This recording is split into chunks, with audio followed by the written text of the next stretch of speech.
Shalom, salam dalam nama Tuhan kita Yesus Kristus. Pada hari ini kita masih diberi kesempatan untuk mendengarkan firman Tuhan. Nah, di sini saya ambil nas khotbah kita, yaitu terambil dalam Mazmur 90 ayat yang ke-12 dengan perikop Allah tempat pelindungan yang kekal. Ajarlah kami menghitung hari-hari kami sedemikian hingga kami beroleh hati yang bijaksana. Di dalam nas ini berkaitan sekali dengan kedewasaan atau bertambahnya usia.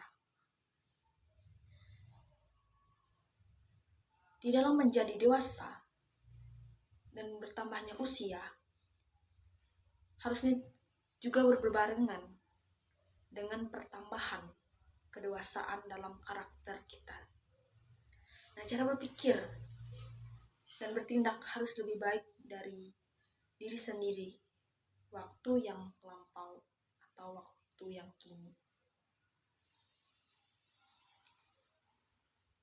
Di dalam nas ini mengajarkan setiap pencapaian yang diperoleh dalam hidup juga harus terus disyukuri sekecil apapun. Karena terkadang banyak sekali pemuda remaja tidak bersyukur dengan apa yang telah diberikan kepada mereka.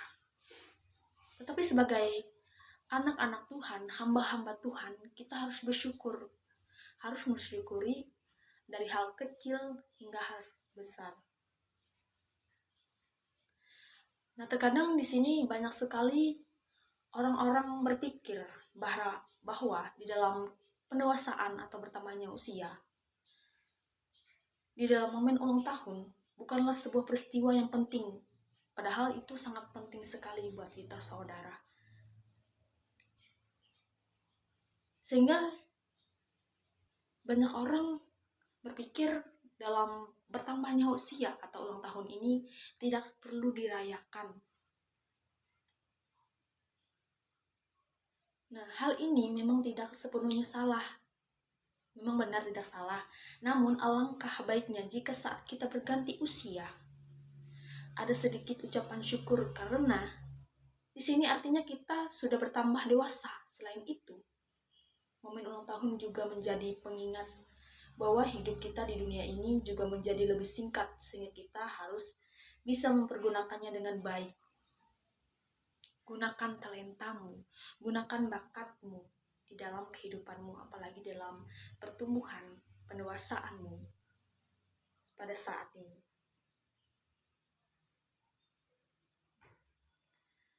Terkadang dalam perayaan ulang tahun ketika kita masih kecil dengan saat sudah dewasa mungkin berbeda.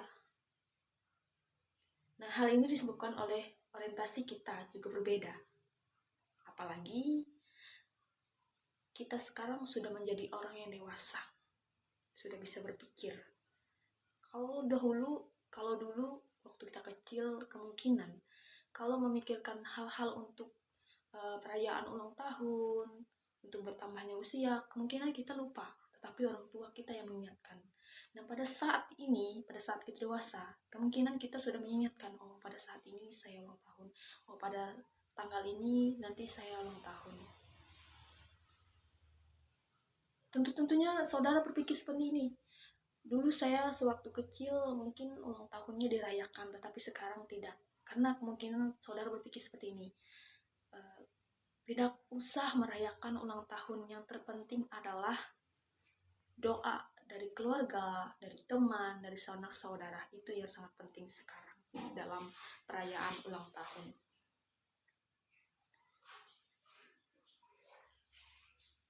Di sini ada banyak orang pula yang enggan merayakan ulang tahun karena berbagai kejadian tidak enak yang pernah terjadi berbarengan dengan momen pertambahan umur tersebut.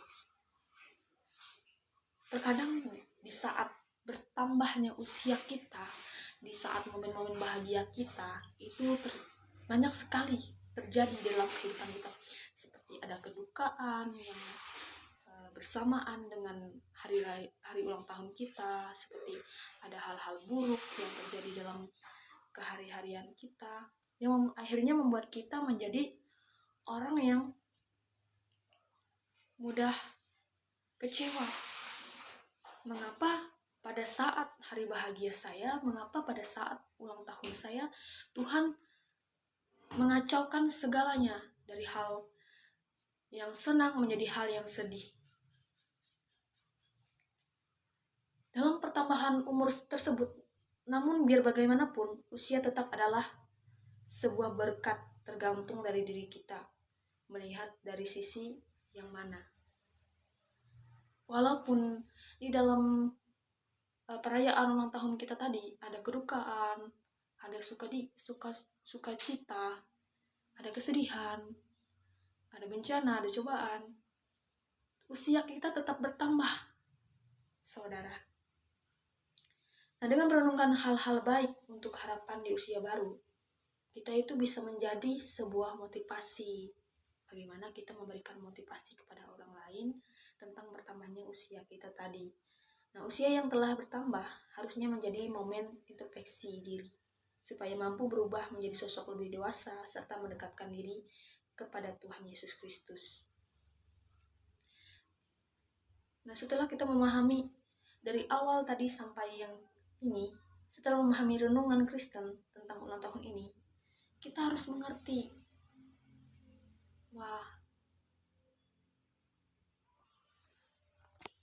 di dalam pertambahan usia kita itu menjadi orang yang makin dewasa. Karena dalam ulang tahun ini merupakan hal yang banyak ditunggu oleh orang-orang, karena memang datangnya setahun sekali. Orang-orang yang sering mengadakan pesta ulang tahun sebagai bentuk dari rasa syukur. Selain mengadakan pesta ulang tahun, juga menjadi momen untuk introspeksi diri mereka. Nah, dimana memang dia akan senantiasa mengingat dosa-dosa setahun terakhir yang sudah diperbuat.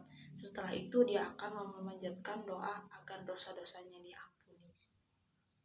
Biasanya sebelum tiup lilin kita wajib berdoa. Minta inilah, minta itulah kepada Tuhan Yesus. Nah, dalam doa banyak sekali yang dipanjatkan pada momen ulang tahun ini.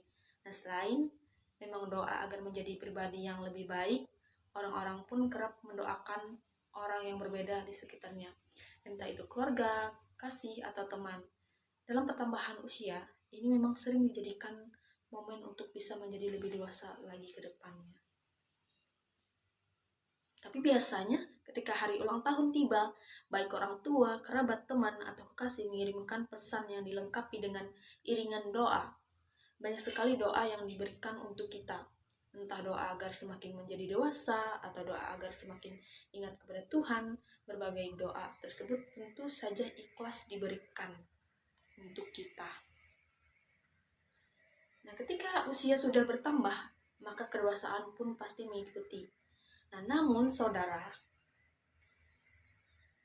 beberapa orang ada yang berpendapat bahwa kedewasaan tidak dipengaruhi oleh umur, sebab kedewasaan adalah pola pikir.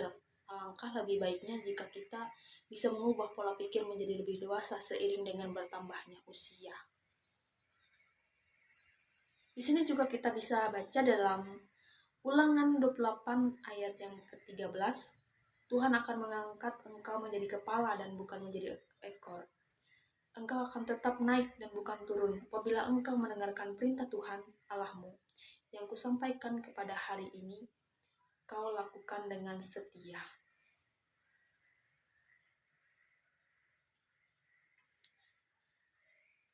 Di dalam ulangan ini juga mengajarkan tentang kedewasaan seseorang haruslah dewasa penuh.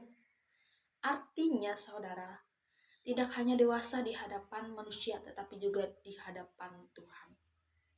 Berani mengambil keputusan di hadapan Tuhan. Dewasa juga memang bukan tentang usia. Bisa saja dia dewasa secara umur, tetapi tidak secara rohani. Nah, kedewasaan rohani berbicara mengenai karakter dan buah-buah roh yang dihasilkan dalam kehidupannya. Orang yang memang dewasa dalam rohani pasti akan memahami kehendak dan rencana Tuhan dalam kehidupannya.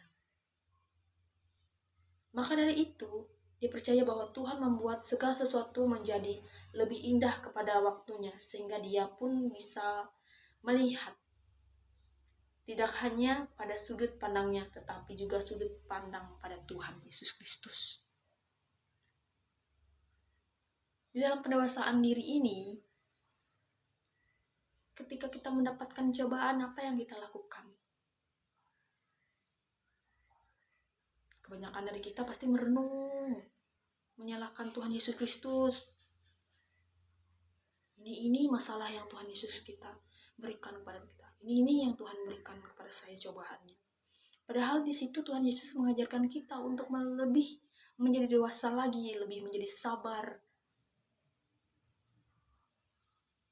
Tuhan itu bukan memberikan cobaan untuk kita, tetapi Tuhan itu menguji seberapa sabarnya kita menjadi orang yang Dia kasihi dan menjadi orang yang mengikuti Dia.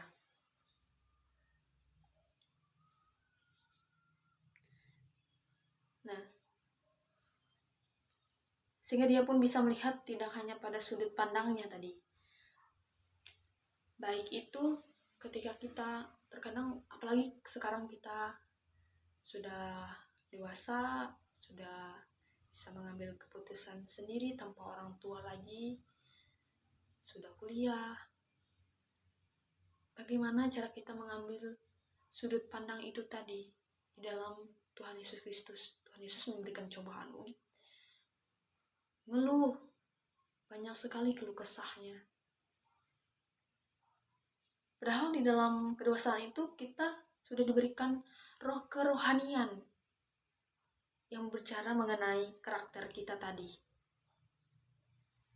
Untuk kita yang berulang tahun, jadilah pribadimu yang lebih baik lagi, lebih sabar lagi, lebih bisa memahami karakter Tuhan Yesus Kristus, mampu sabar dalam segala hal, mampu mengambilkan keputusan di dalam suatu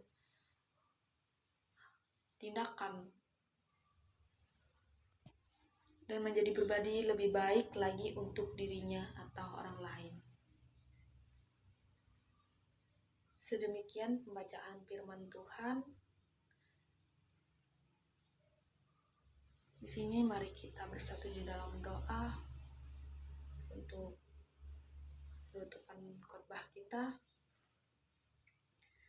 Terima kasih Tuhan atas firman-Mu yang Engkau berikan pada kami. Kiranya apa yang Engkau firmankan bisa kami tanam di hati kami masing-masing. Dan kuatkanlah kami untuk melakukan apa yang Engkau firmankan sesuai dengan kehendak-Mu. Biarlah perkataan-Mu menyegarkan jiwa kami, menghidupkan hati kami yang lemah dan lesu, dan membangkitkan harapan dan kasih. Berkatilah hidup kami agar kami tetap dapat berkesempatan mendengarkan firman-Mu. Kembali Bapa, berkati hamba-Mu yang telah menyampaikan firman-Mu agar tetap dapat menjadi pelayan yang benar di hadapan-Mu.